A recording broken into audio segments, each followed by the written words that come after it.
آپ کے ذہن پہ چیزیں سوار ہو جاتی ہیں نا. تو یہ جو مرد زیادہ رہتے ہیں نا عورتوں کے ساتھ، زیادہ وقت گزارتے ہیں، زیادہ داستانیں سنتے ہیں، ان میں وہ ساری چیزیں پیدا ہو جاتی ہیں. آپ نے ناراض نہیں ہونا، میں دعوے سے کہتا ہوں کہ جو جوان اپنی اماں کی اور ابا کے شکوے کرنے لگ جاتا ہے نا، اس نے 1.5 گھنٹہ باتیں سنی ہیں بیوی کی. ایسے مفت میں نہیں شکوے کر رہا، اس نے ہلکا ہلکا کہیں جی بھی کیا ہے. تو تب یہ ساری کہانیوں نے جنم لیا. آپ جس کی صحبت میں بیٹھیں گے اس کا کچھ نہ کچھ اثر ہے. بلکہ عارف رومی تو کہتے ہیں کہ شیر کے بچے کو بکریوں میں چھوڑ دو، بکری بن جائے. شیر کے بچے کو بکریوں میں چھوڑو، وہ بکری ہے. اس لیے کہ شیروں کی صحبت بندے کو شیر بناتی ہے.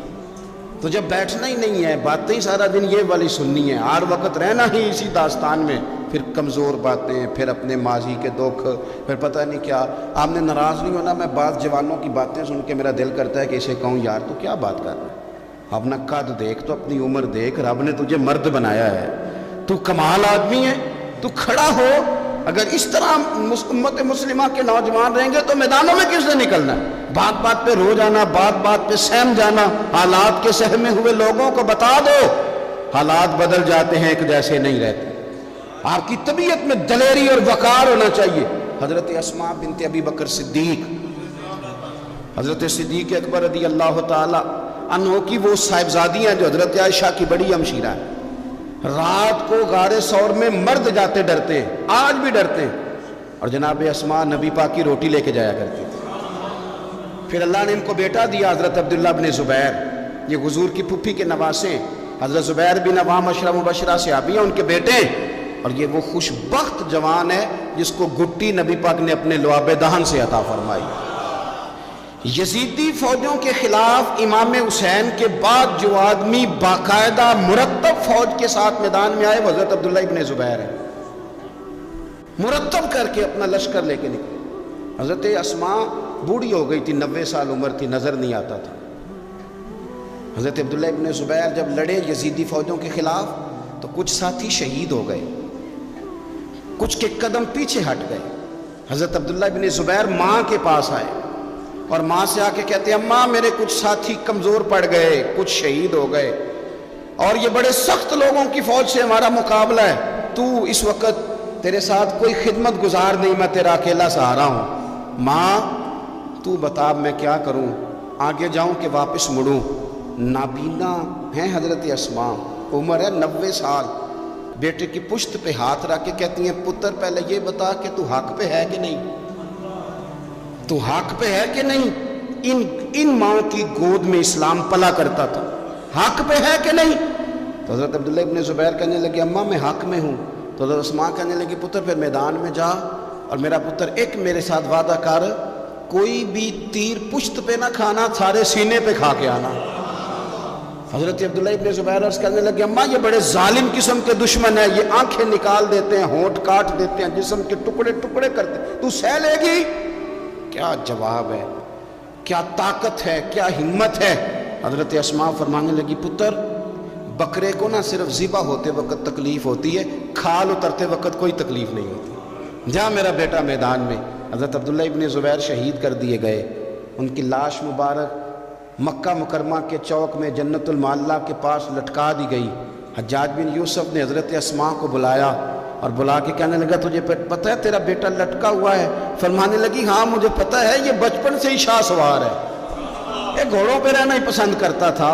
اور پھر کیا جملہ کہا.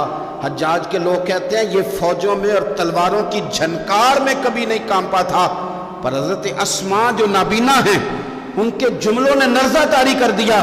فرمانے لگی حجاج میرا پتر لٹک گیا ہے، کہیں تیرے آگے جھکا تو نہیں نا؟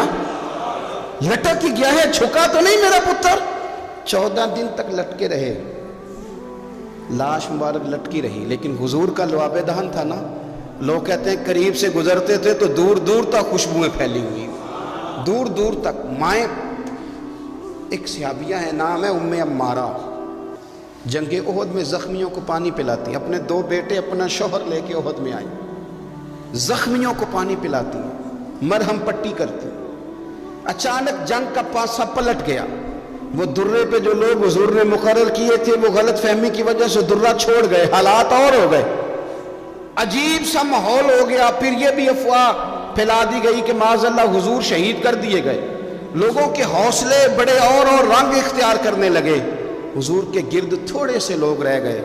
او میرے بھائیوں، او ملت کی بیٹیوں بہنوں، یہ ہے تمہارا انداز دین کی خدمت میں، یہ خواتین کا انداز ہوتا ہے۔ حضرت ام عمارہ پہلے زخمیوں کی مرہم پٹی کرتی تھی، اب سارا کچھ پھینک دیا، تلوار لی اور جا کے نا حضور کے گرد کھڑی ہو گئی، کہنے لگی آئے نا کون آتا ہے میرے کریم کے پاس، آ کے دکھائے نا کوئی، اسا کیتی ہے جان حوالے رب دے، ایسا عشق کمایا ہے، اسی مرن تو اگے ہی مر گئے باپ، اسا تا مطلب نو پایا ہے، آ کے کھڑی ہو گئی۔ حضور فرماتے ہیں میں دائیں دیکھتا تھا تو ام عمارہ ہوتی تھی، میں بائیں دیکھتا تھا تو ام عمارہ ہوتی تھی، آگے دیکھتا تھا تو ام عمارہ، پیچھے ام عمارہ۔ حضور فرمانے لگے تو بہت سارے لوگوں سے سبقت لے گئی ہے، تو بڑے سارے لوگوں سے آگے نکل گئی ہے، ان کو زخم لگ رہے ہیں، تیر آ رہے ہیں، پر خاتون ہو کے ڈٹی ہوئی ہے، رسول اللہ صلی اللہ علیہ وسلم کے سامنے کھڑی، حضور پر آنے والے تیر اپنے وجود پہ لیتی ہیں۔ او میرے عزیز، رسول پاک علیہ السلام نے فرمایا تجھے رب نے بڑا حوصلہ دیا ہے، اتنا گہرا زخم بازو میں آیا کہ غار بن گئی، غار۔ اللہ کے پیارے محبوب نے نظر کرم فرمائی، حضور نے فرمایا کچھ مانگ لے، کہنے لگی سونیا اگر میری خدمت قبول ہے تو دعا کر دیں اللہ قیامت کے دن بھی آپ سے دور نہ کرے، رب دور نہ کرے۔ حضور نے دعا کر دی، اے اللہ اس کو اور اس کے خاندان کو قیامت میں بھی میری رفاقت دینا۔ حضور کی دعا سنی تو باہر نکلی، فرمانے لگی لوگوں لو پھر میں نے اپنا مقصد پا لیا ہے، میں کامیاب ہو گئی ہوں، اب دنیا کی کوئی مصیبت بھی میرے اوپر آئے تو مجھے کوئی پرواہ نہیں، اس لیے کہ مدینے والے نے یہاں بھی کرم فرما دیا ہے، وہاں بھی کرم فرما دیا ہے۔ یہ طاقتیں تھیں ان خواتین کی۔ ایک تابعی بزرگ تھے حضرت ابو عبد الرحمن فروغ، صاحب تاریخ بغداد نے لکھا ہے وہ جہاد پہ چلے گئے، 30,000 دینار اپنی بیوی کو جاتے دفعہ دے گئے، کہنے لگے لو پاس رکھ لو، اور بیٹا بھی ماں کی گود میں ہی تھا، کچھ نے لکھا پیدا ہو چکے تھے، کچھ کا کہنا ہے کہ ان کے جانے کے 1-2 ماہ بعد بیٹے کی ولادت ہوئی، اور بیٹے کا نام کیا ہے؟ ربیعہ بن ابو عبد الرحمن، اور یہ بیٹے وہ ہیں جو حضرت امام مالک جیسے لوگوں کے استاد ہیں، حضرت حسن بصری جیسے لوگوں نے ان سے پڑھا، خود جہاد پہ چلے گئے۔ آج تو فوجیوں کی نوکری ہے نا جی، ان کا یہ نظام ہے کہ وہ جاتے ہیں انہیں تنخواہ ملتی ہے، چھٹی پہ آتے ہیں۔ اس زمانے میں یہ تھا کہ مال غنیمت سے حصہ ملتا تھا، اور فتوحات کا یہ طریقہ تھا کہ یہ علاقہ فتح ہوا تو آگے چلے گئے، وہ فتح ہوا تو آگے چلے گئے، وہ فتح ہوا تو آگے چلے گئے، کسی نے لوٹنا ہے تو پابندی نہیں تھی، لوٹ سکتا ہے۔ کچھ لوگ جہاد میں ہی رہتے تھے۔ حضرت ابو عبد الرحمن فروغ 27 سال جہاد میں رہے، 27 سال۔ یہاں تو خاوند باہر ہو تو بہت ساری عورتیں کہہ دیتی ہیں کہ تیرے ابے نے صرف پیسے کمائے، مصیبتیں تو ساری میں نے دیکھی، معاذ اللہ بعض جگہ، سب نہیں لیکن بعض جگہ کہہ دیتی ہیں کہ وقت تے سارے میں کیتے۔ 27 سال شوہر چلا گیا، واپس ہی نہیں آیا، 30,000 دینار دے کے چلے گئے۔ 27 سال کے بعد خیال آیا گھر کا، اب بیٹا محدث بن گیا، عالم بن گیا، اور کمال یہ کہ رہتے کہاں تھے؟ حضور کے مدینے میں، مدینۃ النبی میں، مدینہ منورہ میں صلی اللہ تعالی علیہ وسلم۔ اور ان کے صاحبزادے حضرت ربیعہ یہ مسجد نبی میں، حضور کی مسجد میں بیٹھ کے نبی پاک کی حدیث پڑھایا کرتے تھے۔ آئے گھر، دروازے پہ دستک دی، صاحبزادے نے دروازہ کھولا، نہ باپ بیٹے کو پہچانتا ہے نہ بیٹا باپ کو۔ جناب ابو عبد الرحمن اندر داخل ہونے لگے تو صاحبزادے نے کہا بوڑھے میاں میرے گھر میں بغیر اجازت کے کیوں داخل ہو رہے ہیں؟ تو وہ کہنے لگے تو بتا تو نے میرے گھر پہ قبضہ کیوں کر رکھا ہے؟ اب جب بات زیادہ بڑھ گئی تو دونوں جانب سے لوگ جمع ہو گئے، شور اٹھا تو اندر سے والدہ نے سنا، پردہ سرکا کے دیکھا کہ میرے شوہر آ گئے 27 سال کے بعد، 27 سال کے بعد۔ آپ اپنے صاحبزادے سے کہنے لگی بیٹا ان کو اندر آنے جو تمہارے والد ہیں۔ بڑا روئے باپ بیٹا، بڑا روئے۔ ماں اور بیٹے کی محبت کا بھی اندازہ نہیں، پر قرآن پاک پڑھے نا تو 2 مثالیں باپ اور بیٹے کے پیار کی بھی ملتی ہیں۔ ایک حضرت یعقوب علیہ السلام کا جناب یوسف سے پیار، اور ایک حضرت ابراہیم کا حضرت اسماعیل سے پیار، اور جناب اسماعیل کی جناب ابراہیم کی فرما برداری کی مثال، اس کا بھی جواب کوئی نہیں۔ باپ اتنا رو رہے ہیں اور بیٹے کی یاد میں، اس کا بھی اندازہ کوئی نہیں کر سکتا۔ باپ بیٹا مل کے بڑا روئے۔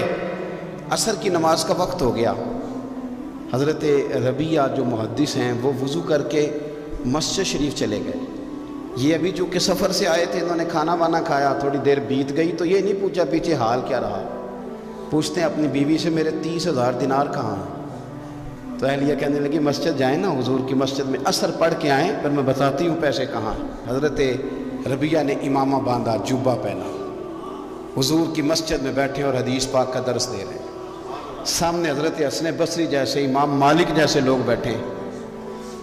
حضرت ابو عبد الرحمن فروغ جو ان کے والد تھے، عصر کی نماز پڑھ کے نا تو پوچھتے ہیں ایک شخص سے، یہ کون ہے نوجوان کالی داڑھی والا، عمر زیادہ نہیں پر کس طرح شوق سے حضور کا دین بیان کر رہا ہے، کون ہے؟